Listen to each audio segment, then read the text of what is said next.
Саумысыз, эфирда Илеш телевидениесі. Район тормышында булган соңгы һәм иң мөһим яңалыклар бүгенге тапшыруда үз урынын алар. Безнең белән булыгыз.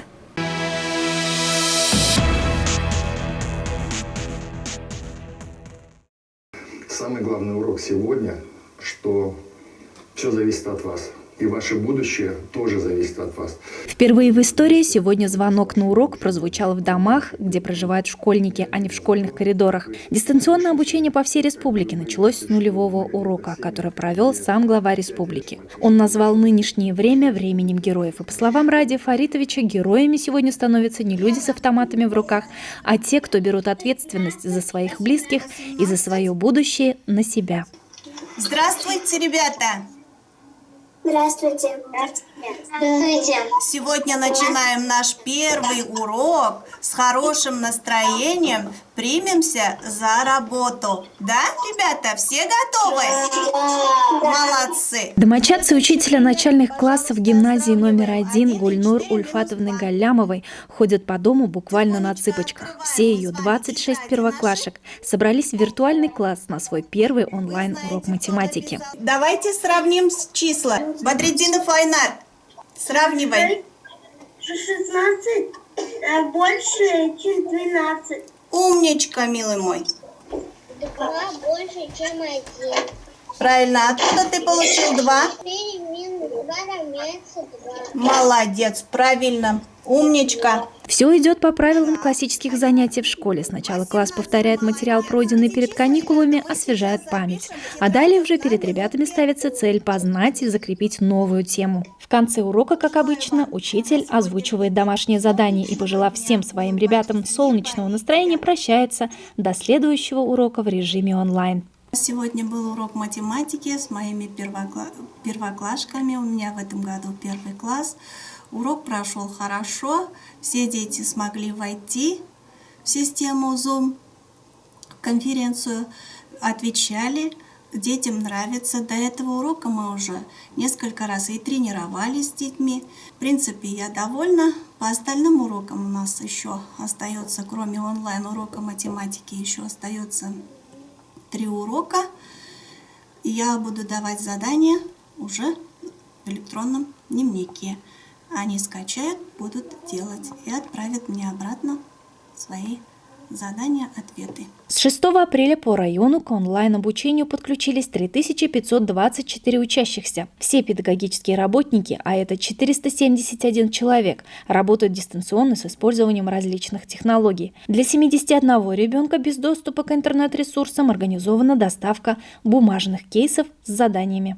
Алина Хадимуллина, телерадиокомпания «Илиш».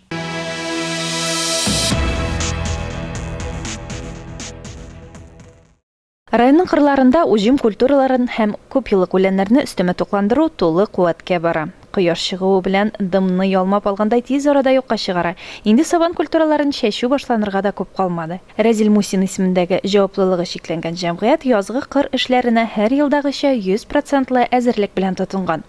Бүген көндә безнең 450 катнаша, 1700 катнаша, инде 3 белорус. Чәчәчәк 3 агрегат чәчәчәк, безнең 2 М282 белән сызып 5-4 белән 2 агрегат чәчә инде, и 150 чәчәчәк не белән сызып белән чәчәчәк инде. Шуннан бүген көндә бөтен әйберләр дә бар, безнең кадрлар белән тулы, механизаторлар бар, ремонтлар бетте безнең. 1225 гектарга чәчәбез бүген быел язгы культураларны чәчәбез. Шуның 700 гектары булай культурасы чәчелә, 400 гектары арпа, 123 гектары кара булай чәчеләчәк инде. Коллективның кәефе әйбәт, эшләр әйбәт, үзебез ремонтлап бетердек бөтен техникаларны да, Аллаһка йөртмәдек, җегетләребез уңганнар, әйбәт эшләйбез. Бүгенге көндә хуҗалык басуларында күп еллык үләннәрне тукландыру тәмамланган.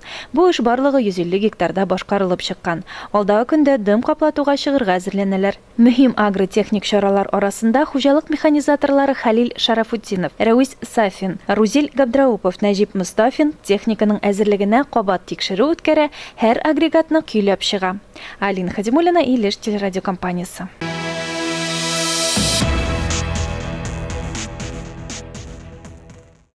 Ике тапкыр Советлар Союзы геройы Бусагареев исемен йөрткән авыл хуҗалыгы кооперативы эшчәннәре алдында язгы кампанияда җитди бурычлар тора. Барлыгы 3700 гектарда чәчү эшләре планлаштырылган. Чәчеләсе орлык фонды хуҗалыкның 3 бригадасында да тулысынча тазартылып, агуланып куелган. Һава торышы уңайлыгына торган хәлдә тиздән инде орлыклар җир койнына тапшырылачак. 1000 гектар җирдә будай, 800 гектар җирдә арпа чәчеләчәк, 150 гектар җирдә карабудай, 420 гектар җирдә кукуруз, 600 гектар җирдә 1 еллык үләннәр чәчеләчәк. Шулай ук быелгы елда планлаштырабыз инде 120 гектар җирдә күп еллык үләннәр чәчү, люцерна культурасын чәчүне оештырабыз. Бүгенге көндә бу эшләрне башкарып чыгар өчен ягулык майлау материаллары җитәрлек күләмдә тупланды, кайтарылып куелган. Ашлама бүгенге көндә 235 тонна кайтарылган. Язгы кырышларын үз вакытында башкарып чыгарыбыз дип әйтәсе килә инде. Моның өчен бөтен мөмкинчелекләр дә бар. Бүгенге көндә төп көч уҗымнарны һәм күп еллык үләннәрне өстәмә тукландыруга юнәлтелгән. Кышкы арыш басуында да эшләр көйле бара. Менә сәгать 4-ләргә торам. Саны 60 гектар бит инде. 100дән артык эшләйм көнне. Сез ничә ел эшләйсез хуҗалыкта? Монда 400-дән Бусагареевда. Әйе. Нинди эшләрдә катнашасыз? Чәчүдә чәчүям 150-тә. Да кайда ибәрләр шулай инде. Әйе. Ә көзен? Кызым тоже фирмага арзык кертәм. Ә менә бөтенесе вирус дип эштән тукталды бит инде. Сез һаман эштә. Вирус дип самый чәчү кала бит. Әйе. Аннан нәмә яшәйбез. Менә шулай җир кешесе, чын хезмәт кешесе бүген дә безнең төп терәгебез булып кала. Аларга карата без һәрчак рәхмәтле булырга тиеш. Эшләре уңышлы барсын, сәламәтлекләре нык булсын. Алина Хадимуллина, Илеш телерадиокомпаниясе.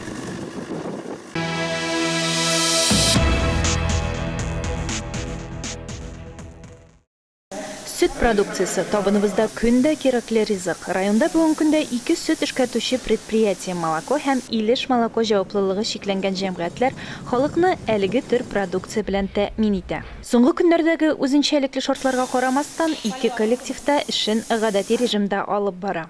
Безнең инде иртәннән кичкә чаклы эш дәвам итә. Бер төрле тукталыш та юк. Иртүк молоковозлар чыгып китә. Алар барысы да иртән дезинфекция үтеп чыгып китәләр, чисталар барысы да. Шулай ук производствода да чиста, бөтен иртәннән башлап дезинфекциялана. Шулай ук эш беткәч тоже дезинфекциялана.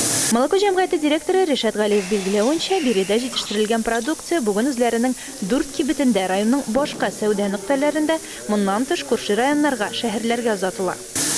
Магазиннарда продукция җитәрлек. Sütler җитә, пиләр җитә, оннар җитә, барысы да тәртиптә. Шуңарга килегез, алыгыз. Без инде үзебезнең продукцияны чисто натураль итеп кенә чыгарабыз, бернинди добавкалар да юк. Шуңарга өйдә ничек эшләнелә, ничек итеп пешерелә, шулай ук пешерәбез. Пине дә һәм сөт продукцияларында пинең күбесе без дрожжевой, дрожжида кушып эшләмәйләр. Сөтләргә инде бер төрле добавкалар, бер төрле улучшительләр, бер нәрсәләр дә кушылмай. Коллективта 127 кеше хезмәтен сала. Төшенкелеккә бирелеп утырырга беребезнең дә вакытыбыз юк дип белдерә предприятие җитәкчесе. Безнең коллектив алай бүгенге булган бу коронавирус дип берсе дә алай паникага бирелмәде. Рәхәт итеп, мотор итеп эшләп йөриләр. Барсы да яхшы дип әйтәсе килә. Барсы да яхшы. Шуңарга теге куркып әйтеп торырга түгел инде. Самое главное ул мондай кыен булганда безнең халык электән үк берләшкән, шу бергә булсаң, бергә алып барсаң, бергә бөтенесендә җиңеп чыгып кала. 80-гә якын эшчене берләштергән Илеш молоко җәмгыяте дә бер үзлексез район кулланучыларына үз продукциясын мулдан тәкъдим итә. Бүгенге көндә безнең сөт буенча халыкта бернинди проблема да юк. Сөт килеп тора, продукцияны эшләйбез, халыкка җитәчәк. Кайларда сатасыз продукцияны? Бүгенге көндә үзебезнең Илеш районын обеспечить итәбез, 4 илләрне, Нефтекамский, Уфа шәһәре. Көндәлек менә сезгә күпме сөт килә? Күпме сөт чыгып китә? Көндәлек сөт 30 тонна якынга килә, шуның 15 тоннасы перерабатывать халыкка беребез. Шулай итеп, авыл хуҗалыгы эшкәртүче предприятиеләр эшчәннәре илешлеләр табыны элеккечә мул булсын дигән теләк белән тырыш хезмәт салуын дәвам итә. Алина Хадимуллина, Илеш телерадиокомпаниясе.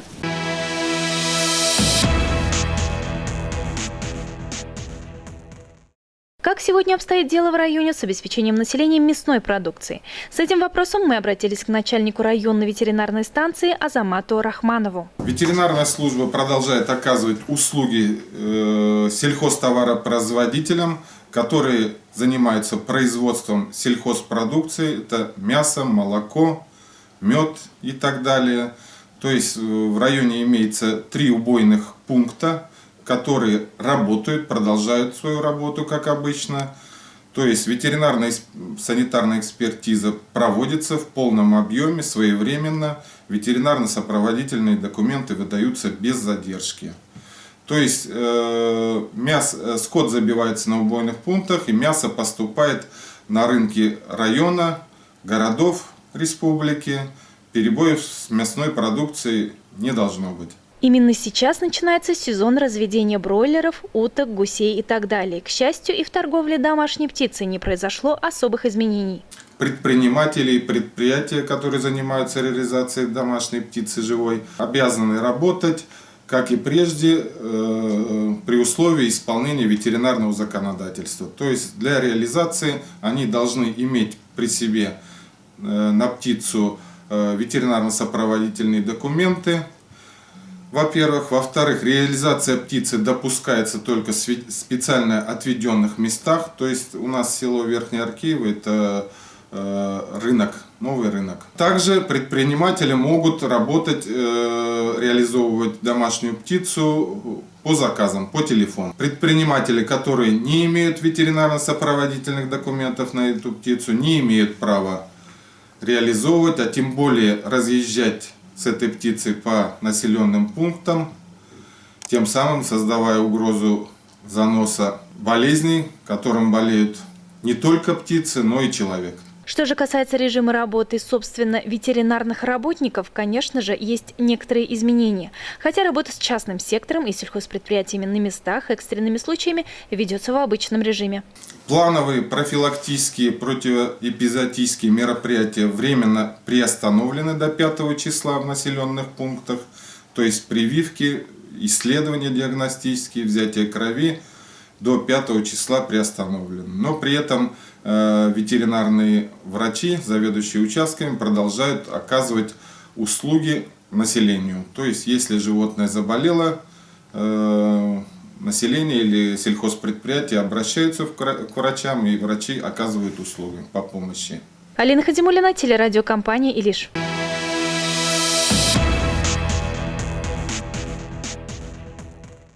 В разгар эпидемии по коронавирусу весь мир столкнулся с большой проблемой нехваткой медицинских масок.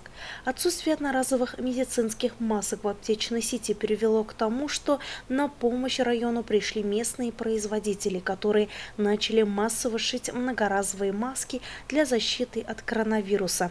Илишевские мастера за несколько часов готовы сшить многоразовые маски из плотной хлопковой ткани. Заказы принимают на взрослые и детские изделия. После одного использования достаточно просто постирать и проутюжить, и можно носить маску снова. В ателье «Элегант», который находится по адресу Коммунистическая, 21, на сегодня есть и готовые маски, также ведется прием заказов. Бүгінгі күніне 700-800 маска тігілі как минимум. Бірінші ширатта обеспечиваем население. Қазір уже бір кішінің да маскасыз кеткені жоқ. Ілік күтіп тұрып алсалар тіккені. Қазір уже болған күнде келелер, алып кетелер. Маскаға ширатта тұру жоқ. Организациялардан заказ алып ішлейбіз, пожалуйста, 100-150 штукны бір күн, 2 күн ішінде тігіп береміз. Балалар үшін түрлі модельлер тігіле башлады. Детскийлар от 3 месяцев даже. 3 айлық, 6 яшлік, 1 яшлік, 3 яшлік балалар үшін тоже детские модельлерде была, пожалуйста. 100% хлопоктан тігебіз, утюгларға обрабатывать терге была. Магазин «Ритм» также до разгара пандемии занимался пошивом штор и ремонтом одежды. Теперь же основные силы брошены на производство многоразовых масок. Біздің магазин, «Ритм» магазина элекке рәвештә эшләй. Бүгенге көнне без бик күп кенә эшләр алып барабыз. Халыкка материалда маскалар тегәбез. Халыкка материаллар ибәрәбез маска тегәргә. Шул яктан әйтәсем килә, без ашыкбыз. Халыкның маскаларның хаклары бездә кыйммәт түгел. 40 сумнан башлана. Бүгенге көнне заказларыбыз бик күп.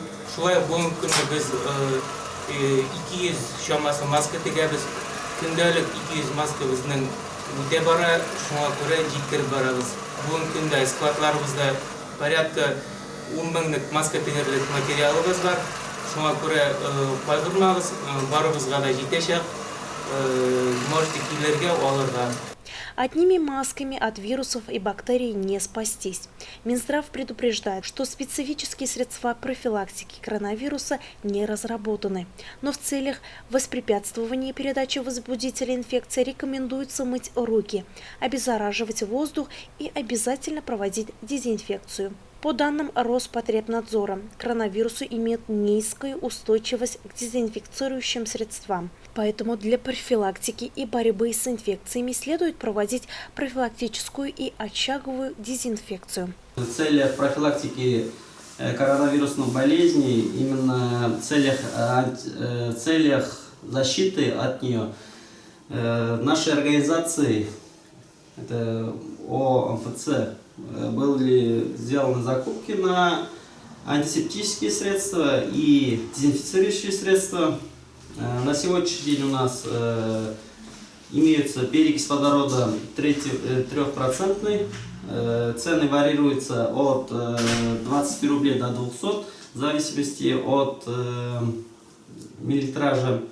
Также есть у нас дезинфицирующие средства, непосредственно для дезинфекции больших помещений, также для дезинфекции автодорог и общественных мест.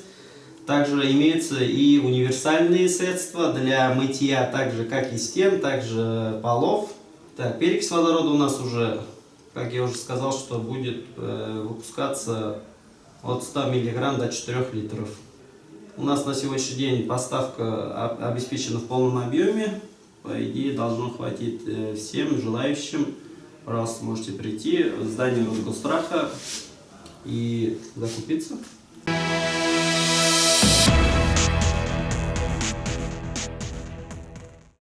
Язның бер көне ел туйдырады халык.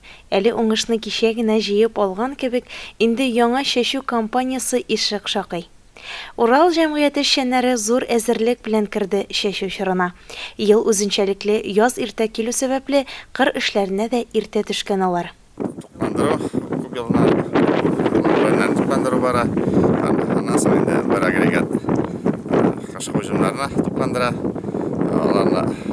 Бәндәрне тырматабыз. Язгы чәчүгә безнең бөтен ягулык майлау материаллар әзер. Байтқан минерал ашамлар җитәрлек дәрәҗәдә байтқан. Семинарлар комиссия җиткереп, аертылып әзерләп куелган. Язгы эшләрне башкарып чыгар өчен бөтен мөмкинлекләр бар. Эшчеләр җитә, барысы да эшләргә дип торалар. Алла берсә, бик матур гына үткәреп чыгарбыз дип уйлыйбыз. Бернинди дә хомашалыклар юк. Маяк кооперативы уңганнары 3800 гектар җирдә язгы кыр эшләрен башкарырга планлаштыра. Хезмәт өчен 7 агрегат техника көйләнеп куелган. 4 К700 агрегаты, 1 Т-150, 1 1221 и 1 Алтай агрегатлар тракторлары хезмәтләндерәчәк.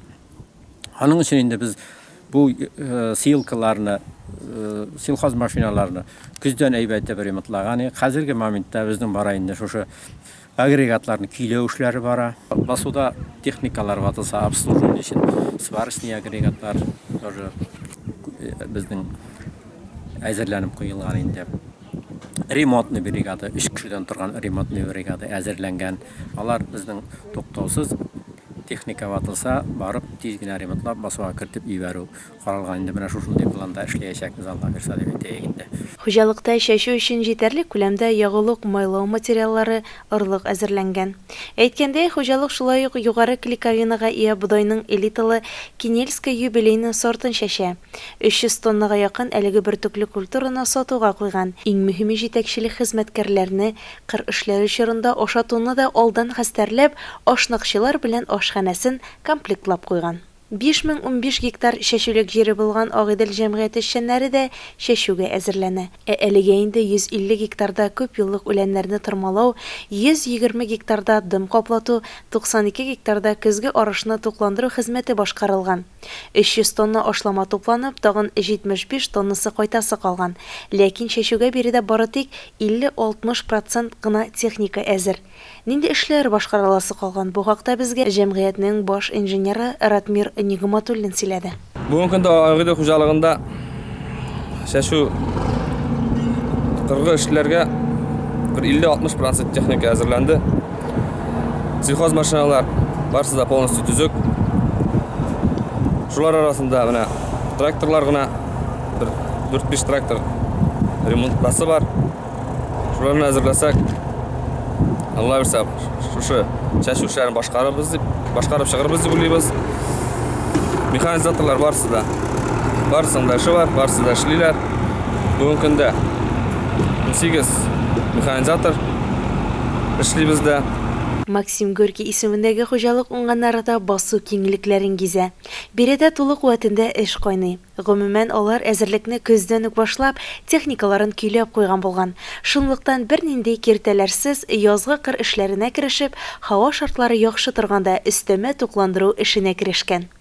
Бүгенге көндә чәчүгә җитәрлек орлык, җитәрлек битендә ашлама кайтып тора. Менә бүгенге көндә арышларга самолет белән, андыба самолеты белән ашлама сибәбез, чөнки безнең җирләр үзенчәлекле җирләр, садлыклы җирләр бар. Безгә вакытны самолет белән ашлама сибү. Бүген барлык тракторлар, техникалар комплектта ителгән кадрлар белән ашарга 3 тапкыр пешерелә, одеждалар бирелгән. Бүгенге көндә эшләргә бөтен мөмкинлек тә бар бездә. Мир җәмгыятенә килгәндә биредә дә кыр эшләре үз вакытында башланып киткән. Безнең иҗади төркемнең хуҗалык җитәкчесе Раил Ганиев эш урынында каршы алып, кырда барган хезмәт белән таныштырды. Кыр эшләренә бөтен нәмәне әзерләп, сафка бастырып куйдык. Бөтен техника бүгенге көндә әзер. Чәчү эшләренә барып куйдык, культиваторларны. Бүгенге көндә инде без әле многолетний травларны тырмай башладык. Аннан подкормка азимых башланды. Бүгенге көндә инде без 360 тонна ашлама кайтарып куйдык. Әле көндә 100 тонна ташып бетерәсе калды. Аларны да шушы көннәрдә ташып бетергә дип торабыз инде. Бөтен техникада кеше белән обеспечен. Авыл кешесе өчен иң җаваплы чор елны туйдырылык көннәр башланды. Җирдә эшләүдән дә тәм тапкан чын игенче механизаторлар бу сәгатьләр җитүен алдан ук көтеп алдылар. Авыр, мәшәкатьле, тузанлы эш булса да, икмәк игедән, азык-төлек муллыгы булдырудан да игелеклерәк, саваплырак хезмәт табылырмы? Башкарган эшләре уң булсын, һава шартлары уңай килеп, басулардан мол уңыш җыеп алырга язсын. Луиза Шарафетдинова, Ринат Хадимуллин, Илеш телерадиокомпаниясе.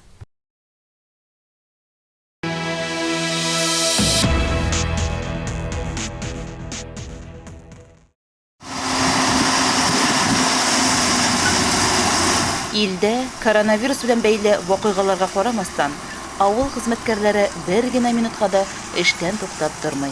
Аларның бүген иң җаваплы чорлары аграриялар алдында язгы кыр эшләрен вакытында башкарып чыгу максаты тора.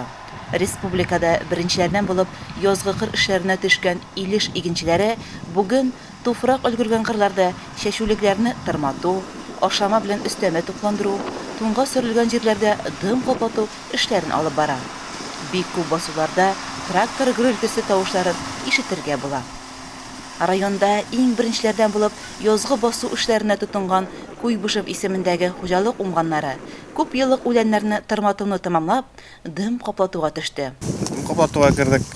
Алдағы күннәрдә күп жылдық үләннәрне тырматкан ек, аларны бетереп, менә хәзер Гәреев Азат 12 сайын белән дым каплатуга кереп карайбыз. Дискованный җиргә инде 155 гектар шәшүгә әзербез.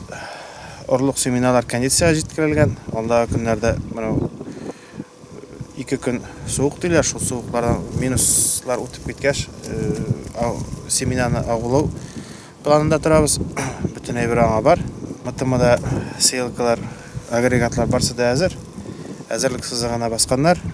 3 апрельдә изге җомга көнне Дамир Хасанов крестьян фермер хуҗалыгының тәҗрибәле механизаторлары МТЗ 12-21 техникасында Рафаэль Мөдәрисов белән МТЗ 82 тракторында Фәнис Сәйдгалиев люцерна басуын тырматуга керде. Бүген менә кыймылдадык инде. Җомга кыймылгачтан инде пишәнлек тырмайбыз. Башта менә бу люцерна 37 гектар. Шуннан икенче басуга күчеп хәзләтне тырмайбыз. И тәгәрәгә башы көннәргә уже башлама китә башлады, тупландыра башлайбыз инде.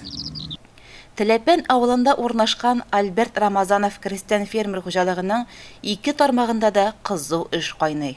Ындыр табагында уңган егетләр тарафыннан капчыкларга чәчеләсе орлыклар тутырыла. Малларга ферма бинасы төзелә. Гомумән алганда хуҗалыкта 2000 гектарда чәчү эшләре башкару планлаштырыла.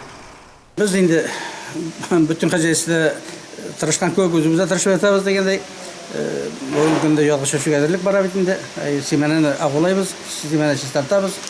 Ашламалар кайтардык, Аллага шөкер. Яңа биттән сындып капытырга бүген чыгабыз.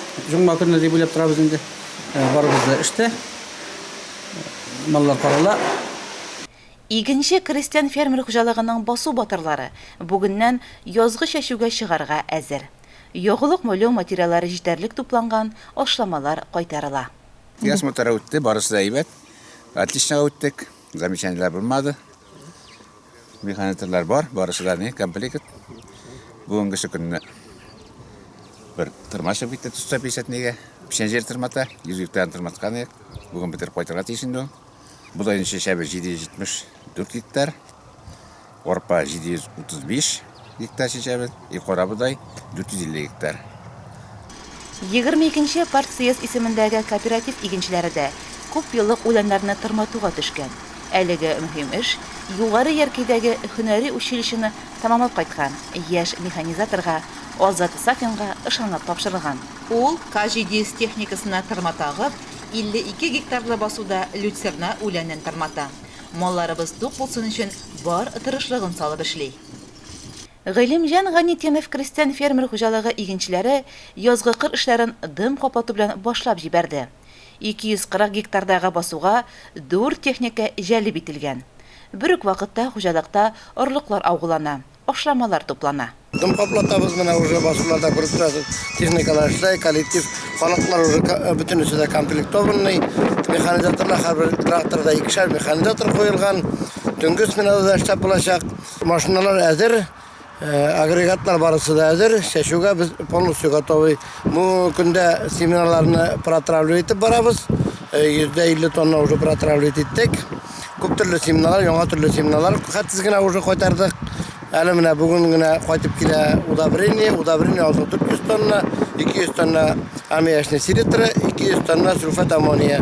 Ну, безнең инде планда быел фермер хуҗалыгында каралган 800 тонна кайтарабыз.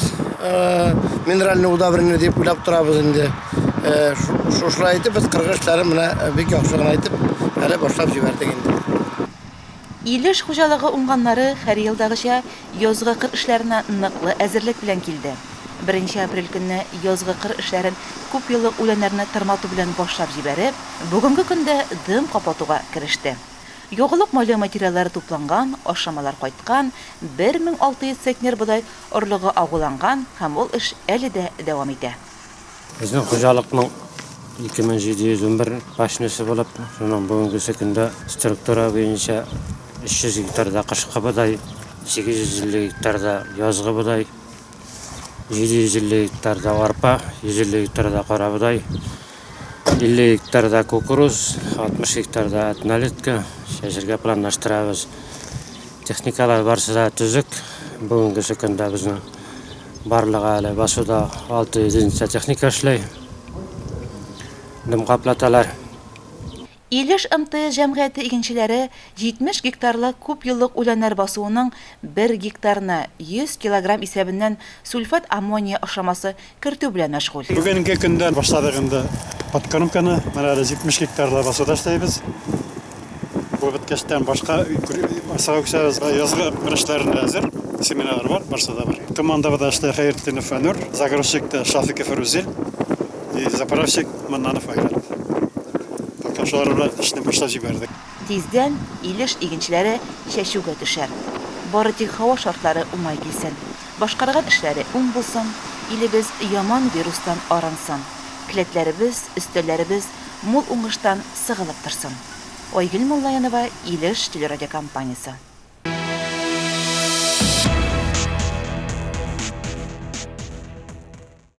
Бүгенге тапшыруыбыз шуның белән тамам.